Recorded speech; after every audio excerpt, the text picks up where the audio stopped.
चुनावी साल में हम लोग हैं और इस साल 5 राज्यों में चुनाव और अगले साल लोकसभा के चुनाव के मद्देनजर बीजेपी अब अनुसूचित जाति के वोटरों को लुभाने के लिए नया अभियान छेड़ने जा रही है। बीजेपी के स्थापना दिवस यानी 6 अप्रैल से सामाजिक न्याय सप्ताह मनाने वो जा रही है। तो अनुसूचित समाज तक सियासी पैठ बढ़ाने की बीजेपी की क्या रणनीति है, आइए देखिए ये रिपोर्ट। दिल्ली के बीजेपी मुख्यालय में मंगलवार को राष्ट्रीय महासचिवों के साथ बीजेपी अध्यक्ष जेपी नड्डा ने मुलाकात की। इस बैठक में 5 राज्यों के चुनाव में बीजेपी की चुनावी रणनीति और 6 अप्रैल से 14 अप्रैल तक सामाजिक न्याय सप्ताह मनाने की तैयारियों की समीक्षा भी की गई। बीजेपी सामाजिक न्याय सप्ताह को देश भर में जोर शोर से मनाएगी।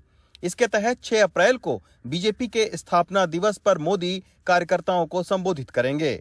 11 अप्रैल को ज्योतिबा फुले और 14 अप्रैल को अंबेडकर की जयंती को धूमधाम से मनाया जाएगा। राज्यों के प्रदेश अध्यक्षों को अनुसूचित जाति के लोगों के बीच कार्यक्रम करने को भी कहा गया है। इस अभियान के तहत अनुसूचित समाज के 2 लाख बस्तियों तक पहुंचने की कोशिश है। उस दिन प्रधानमंत्री जी का उद्बोधन होगा। उद्बोधन से पहले सभी कार्यालयों में ध्वजारोहण होगा और प्रधानमंत्री हमारा मार्गदर्शन करेंगे। उस मार्गदर्शन पर हम आगे चलने का संकल्प लेंगे। उसके बाद में 11 तारीख को ज्योतिबा फुले जी का जन्मदिन है। 14 अप्रैल को डॉक्टर भीमराव अम्बेडकर जी का जन्मदिन है। और दोनों महापुरुषों ने सामाजिक एकता समरसता के लिए बहुत बड़ा त्याग और तपस्या की है और अनुजाति वर्ग के लिए नहीं, उन्हें समरस समाज सभी समाज के लिए काम किया है। एक मजबूत भारत में योगदान रहा है।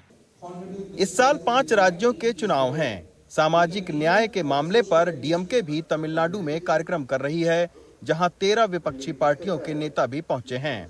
यही वजह है कि चुनाव के मद्देनजर बीजेपी की अनुसूचित जाति और पिछड़ा वर्ग के मतदाताओं को साधने की रणनीति के तौर पर इसे देखा जा रहा है। अभी भी हम न्याय की अवधारणा से बहुत दूर हैं। अभी भी देश के लोगों को, खासतौर पर अनुसूचित जाति, जनजाति, पिछड़े वर्ग और माइनॉरिटी के लोगों को न्याय नहीं मिल रहा है। और मिले भी कैसे, जब एक तरफ एम नागराज की जजमेंट सुप्रीम कोर्ट की कहती है कि डाटा होना चाहिए तभी सरकारें कोई वो बनाए, तभी एडिक्वेट रिप्रेजेंटेशन तय हो सकता है जब डाटा हो, और दूसरी तरफ जातिगत जनगणना को खुद केंद्र सरकार डिनाई करती है। इसका मतलब वो न्याय देना नहीं चाहती। लेकिन आज के इस प्रयास से पूरे देश का विपक्ष एकजुट होगा। कई दशकों से सामाजिक न्याय पखवाड़ा मनाती आ रही है।